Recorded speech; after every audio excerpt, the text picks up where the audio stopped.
So there's a Christmas tree in my living room. And to be transparent, there's a Christmas tree in my living room because I put it there. After a bit of back and forth about what kind of tree to purchase, a real one or a fake one, a tall one or a short one, a wide one or a skinny one, Carter, my partner, and I spent last Shabbat decorating this tree. And so now there is a 6.5-foot pine tree next to my couch, red and green ornaments, gold star on top, twinkling lights, like the whole thing. And I grew up in a household that celebrates Christmas, but this is the first time that I have ever had a tree in my home as an adult. And it's certainly the first time I've had anything remotely Christmassy in my home since I became a Jew or a rabbi. But earlier this year, my partner and I moved in together, and he's always had a tree in his home. And because relationships are about creating new traditions together, traditions that reflect important parts of each person but don't entirely resemble one person, on one side of the living room is my ever-growing collection of Hanukkot, and on the other side is this Christmas tree. And if I'm honest, I was actually like really nervous. I had a lot of trepidation about putting up a Christmas tree in my home, and all the more so about posting about it on social media. I mean, what would people think? I'm a rabbi with a Christmas tree in my home. And I know that I'm not the only person who occasionally struggles with imposter syndrome. As someone who chose Judaism at age, I think, 22, and who works with a lot of Jews by choice as a rabbi, it's a feeling that follows most converts, if I'm honest. Lacking the immutable fact of inheritance, I mean, your birth parents are your birth parents, for better and for worse. Our Judaism is something that we have to do. It's performative, reinforced through repeated actions that establish and communicate our identity. And this isn't a bad thing. I don't use the word performative in a bad way. It inspires us to move through our lives with intention and purpose. But I think there's also this fear that if we stop doing Jewish, we stop being Jewish. But I also know that this kind of imposter syndrome is something felt by many Jews by birth, too. And while being a Jew is something that you all are stuck with, at least as a fact of your heritage, so many folks struggle with this sense of not being Jewish enough. Whether it's not knowing Hebrew, or fumbling through the holidays, or the guilty pleasure of a bacon double cheeseburger. A lot of people I know feel that their Judaism, by some unclear but somehow widely agreed upon standard, is deficient. And so our membership as a member of the tribe is also something that we need to establish, to prove to others and often ourselves that we belong here, even if, and here's the catch, of course, no one actually doubted your Jewishness in the first place because we are all too busy wrestling with our own imposter syndrome to even pay attention to you. And so all of this is against the backdrop of a majority culture that is not ours, at least not ours entirely.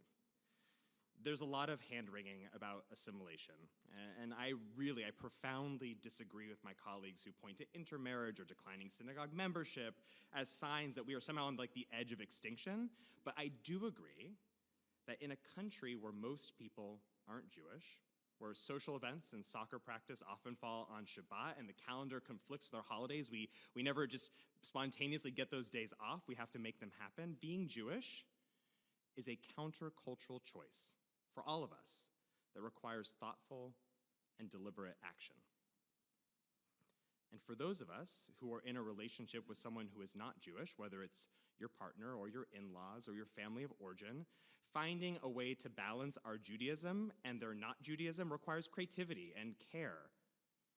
And I think this can be an incredibly rewarding process. I just want to give a shout out to all of the Jewish adjacent folks, as I like to call them, who lovingly support us on this journey, but it can also be really challenging, especially at this time of year, because Christmas is everywhere.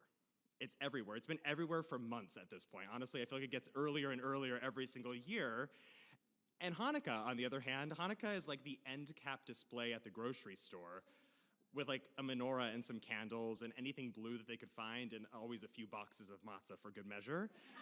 You know exactly the one I'm talking about, right? It's shoved usually between like Christmas aisle 1 and Christmas aisle 2, right?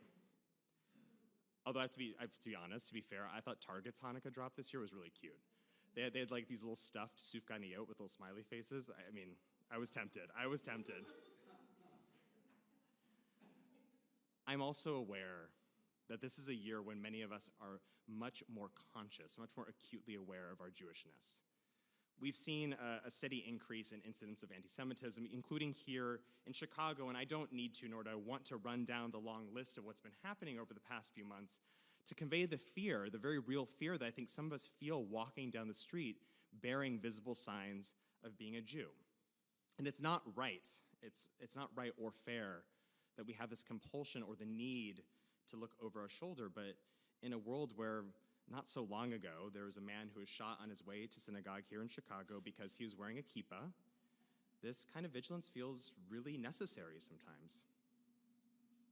And so I was thinking about this the other day. I was getting on the bus after an early Hanukkah gathering here, and I was wearing one of my holiday-themed shirts. You might have these as well that only gets taken out of the closet and then worn incessantly this time of year. And it's like a fairly subtle, you have to picture like kind of an aloha shirt.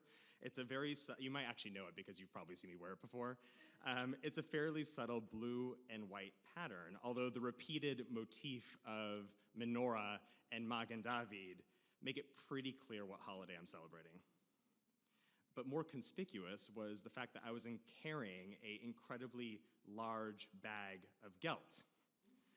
And a few years ago, I don't really know if I would have thought twice about being on the bus or who else was on the bus with me, or if any of those people were clocking these visible signs of my Jewishness. But the world we live in now is not the world we lived in a few years ago.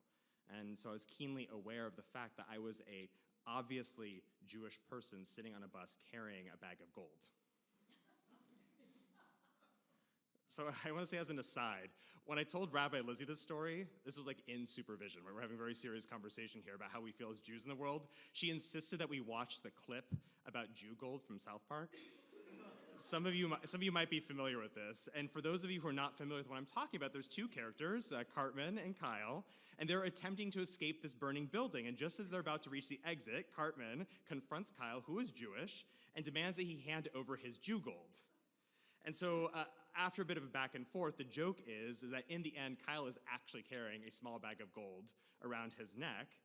And the point of this joke, of course, like so much of South Park, is to hold up a mirror to the ridiculous conspiracy myths that continue to shape society.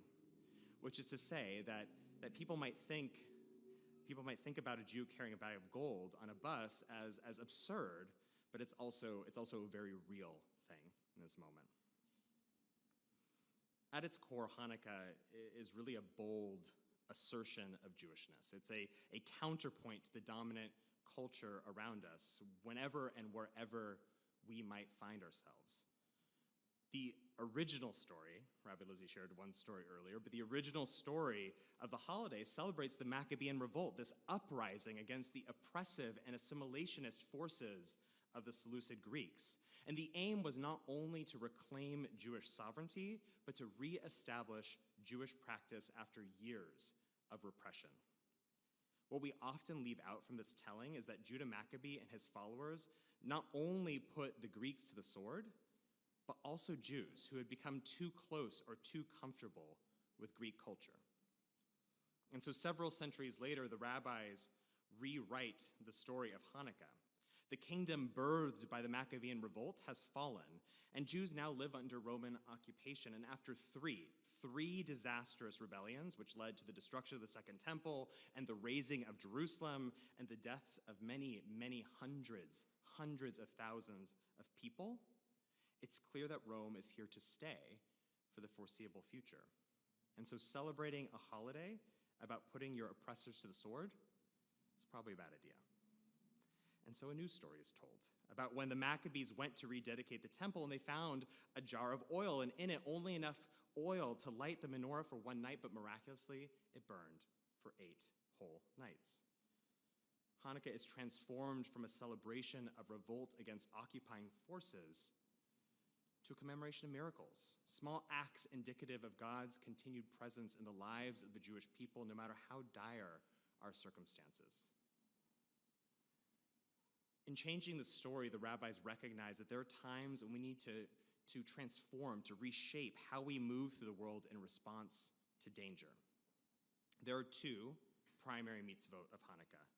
First, we kindle light, and second, we place that light somewhere where others can see, to pirsomei nisa, or publicize the miracle. And so writing in the Talmud, the rabbis teach that ideally you should put the Hanukkah outside your front door. If anybody has ever traveled to the state of Israel, you might have seen people doing this, actually putting Hanukkah outside your front door.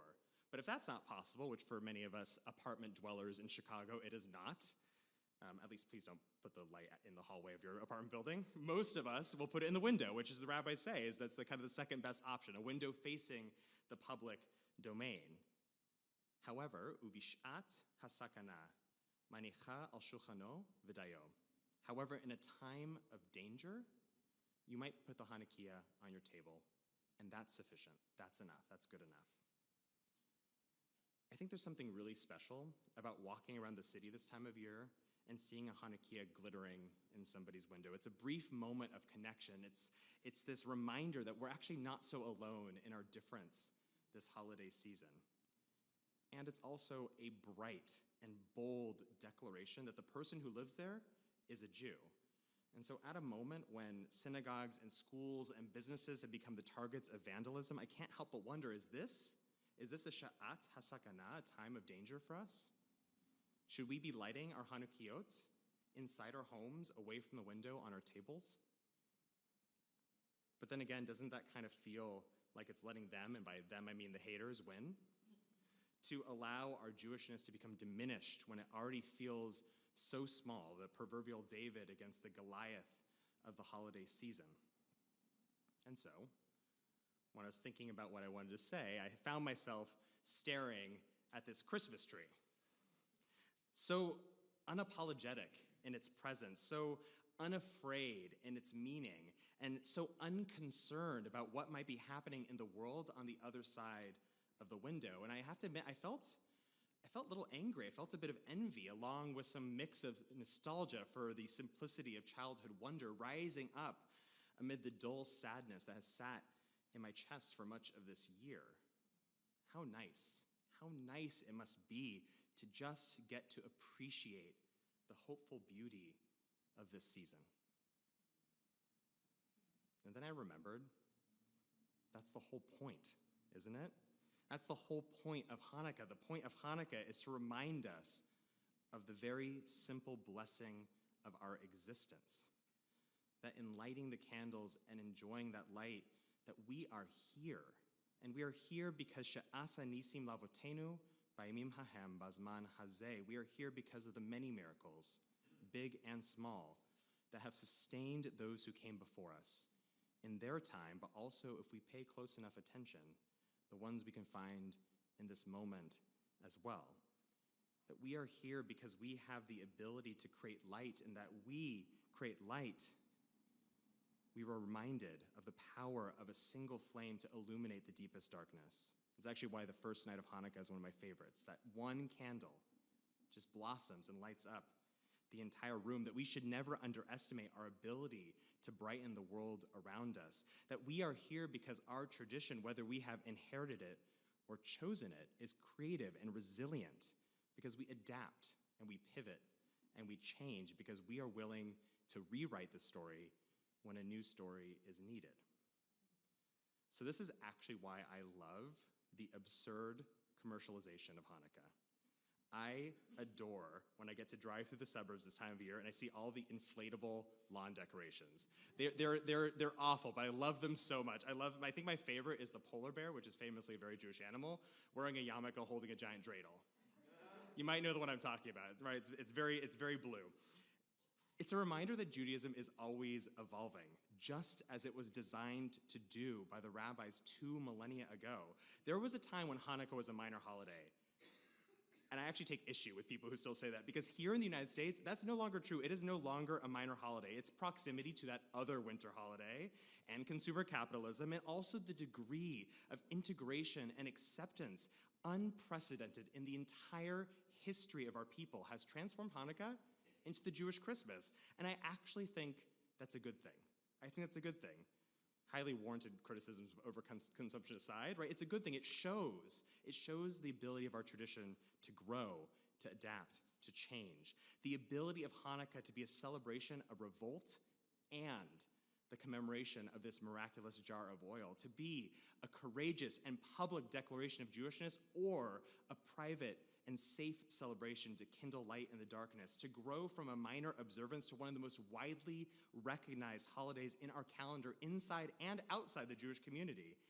It's not only what has allowed us to survive, but to thrive.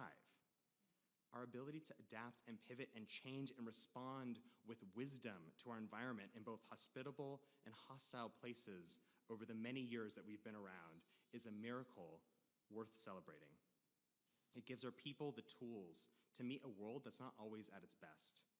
And it gives each of us the permission to stop worrying so much about whether we are doing this Jewish thing correctly, whatever that means, and focus instead on what part of being Jewish feels good and inspiring and life-giving in this moment. Or maybe another way to say this is that however you're celebrating Hanukkah this year is the way that you're meant to. So maybe this is the year you put the Hanukkah in the window to remind everyone who passes by of our shared hope for a better future. Or perhaps this is the year when you light the candles on your table, a private act of resistance against the dark. Maybe this year you're packing your Hanukkah into your suitcase, or to take it on vacation, or to light with family back home. And perhaps for some of those relatives back home, this will be their first time celebrating Hanukkah with you. Or maybe this year you're putting up a Christmas tree, and next to that Christmas tree, you're going to light your Hanukkah. And as the twinkling lights of the tree and the glow of the Hanukkah illuminate the night, you'll realize that all of these things, all of them are just meant to remind us that the brightest light in the room is our own, however you choose to shine it. Shabbat Shalom. Happy early Hanukkah to all of you, and happy holiday season.